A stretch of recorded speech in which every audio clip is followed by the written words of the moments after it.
NASCAR goes to Darlington for its annual fall race, and the track that is too tough to tame is hosting the Cookout Southern 500, and we'll see wild action in the first race of the playoffs.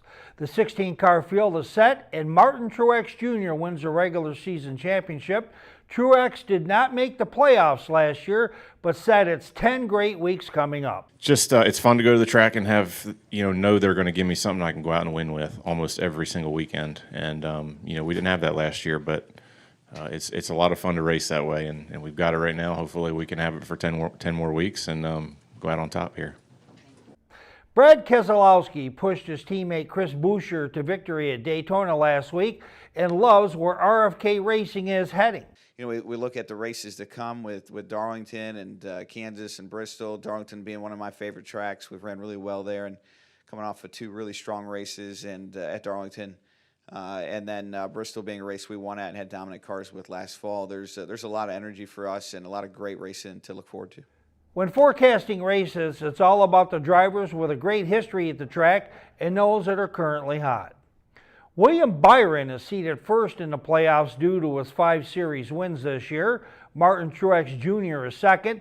Denny Hamlin is third in the standings. Chris Buescher is fourth in the standings as well. And Kyle Busch rounds out the top 5.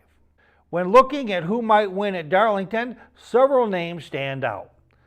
Last week's Daytona winner Chris Buescher has won 3 of the last 6 Cup races dating back to Richmond. He missed the playoffs for 5 straight years after making it his rookie year. He's 4th in the playoff points. Kevin Harvick makes his last appearance as a Cup driver at Darlington.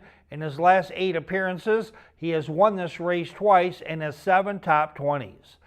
Denny Hamlin likewise has won 2 of the last 8 races at Darlington and also has finished in the top 27 times, including 5 top 5s. He has won 11 playoff races during his Cup career. Joey Logano has won this race once, and he's also finished in the top 20 all 8 times. William Byron has won this race once in the last 8 times NASCAR has come to Darlington, and he's won 5 times this season. Last week's winner at the Daytona, Chris Buescher, talks about getting hot going into the playoffs. It makes you feel pretty confident as we head into the playoffs, knowing that certainly the last 5 weeks have been massive highlights, but there's been a lot of days and a lot of finishes that I've been very proud of throughout the season. Eric Jones won this race last year, but Petty Motorsports was sold to Jimmy Johnson, and the team has been renamed Legacy Motorsports. Jones has had only 5 top 10s this entire season and has only led a handful of laps, as Legacy Motorsports has had a very poor season thus far.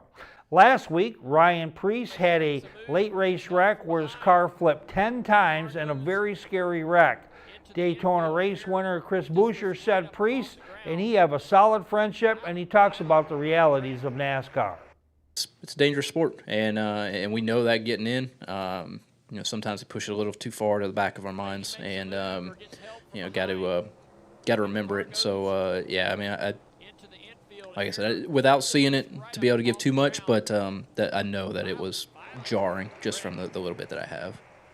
If you have not bought tickets to Darlington, there's plenty to do, and they have 2 races this weekend, a concert, an awesome midway, and just darn nice people. Join us at Darlington. For Midwest Sports Scene, this is Roy J. Akers reporting.